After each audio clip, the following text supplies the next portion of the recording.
آج ہمارے گھر میں چھوٹی چھوٹی پارٹیاں ہوتی ہیں، ہم پانچوں وقت کی نماز کو ترک کرتے ہوئے نظر آتے ہیں۔ ہمارے بھائی کی منگنی ہے، ہم دو دن پہلے سے نماز ترک کر دیتے ہیں۔ ہم کو جلسہ کروانا ہے، 3 دن پہلے سے جلسہ کے چکر میں ہم چندہ کرنے میں پڑ جاتے ہیں اور نمازیں ترک کرتے ہوئے نظر آتے ہیں۔ ہم شادی بیواہ میں جاتے ہیں، نمازوں کو ایک طاق میں رکھ دیتے ہیں، کوئی مطلب نہیں ہے، ہم سے کوئی مطلب نہیں ہے۔ اے عزیزان گرامی وقار، تم حسین اعظم کے ماننے والے ہو، بولو بولو، ہو حسین اعظم کے ماننے والے کی نہیں؟ پھر امام حسین نے نیزے پر چڑھ کر کے قرآن کی تلاوت کی، تم ہفتے میں کتنے دن قرآن پڑھتے ہو؟ بولو ذرا۔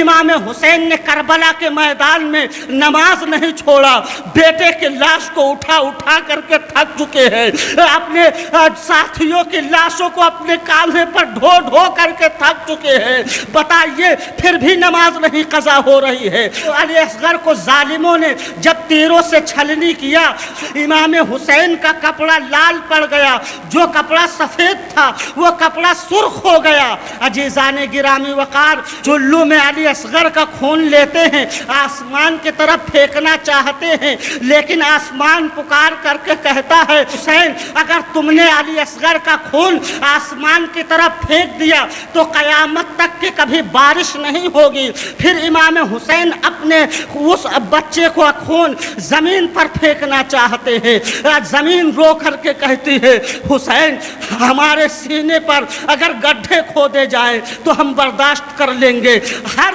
ظلم برداشت کر لیں گے، لیکن ننھے معصوم اصغر کا اگر خون تم نے زمین پر پھینک دیا تو قیامت تک کے سبزہ نہیں اگے گا، قیامت تک کی زمین پر ہریالی نہیں دیکھنے کے لیے پاؤ گے۔ امام حسین کہتے ہیں رب قدیر میں اس خون کو کیا کروں، کہاں لے جاؤں؟ رب کی بارگاہ سے آواز آتی ہے حسین اس کو اپنے چہرے پر مل لو۔ جس وقت امام حسین نے اپنے چہرے پر علی اصغر کا خون ملا، جانتے ہو جسم پر بڑھاپا طاری ہو گیا۔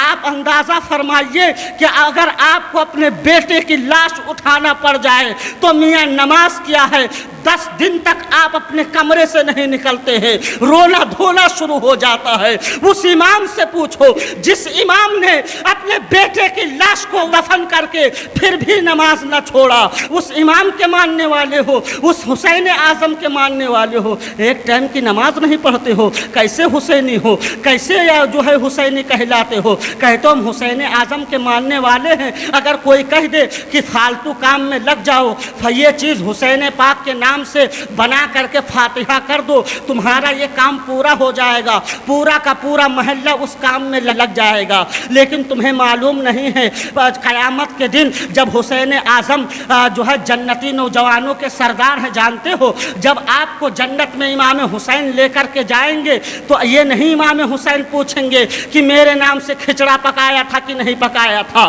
میرے نام سے تعزیہ رکھا تھا کہ نہیں رکھا تھا، میرے نام سے علم نکالا تھا کہ نہیں نکالا تھا، میرے نام سے فاتحہ اور لنگر کیا تھا کہ نہیں کیا تھا۔ لیکن حسین اعظم یہ ضرور پوچھیں گے بتاؤ میرے چاہنے والوں، بتاؤ میرے ماننے والوں، بتاؤ میرے غلاموں، ہم نے نیزے پر چڑھ کر کے قرآن کی تلاوت کی تھی، میرا سر نیزے کے نیچے تھا، سجدے کا پیغام تم کو دے گئے تھے، کتنی ٹائم کی نمازیں تم پڑھ کر کے آئے ہو، کتنے وقت کی نمازیں پڑھ کر کے آئے ہو، اپنے ماں باپ کو تم ستا کر کے آئے ہو، ماں باپ کو راضی کر کے آئے ہو، تو کیا جواب دو گے؟ کیا منہ لے کر کے جاؤ گے؟ کیسا چہرہ حسین اعظم کی بارگاہ میں لے کر کے جاؤ گے؟ ہے تمہارے پاس کوئی جواب؟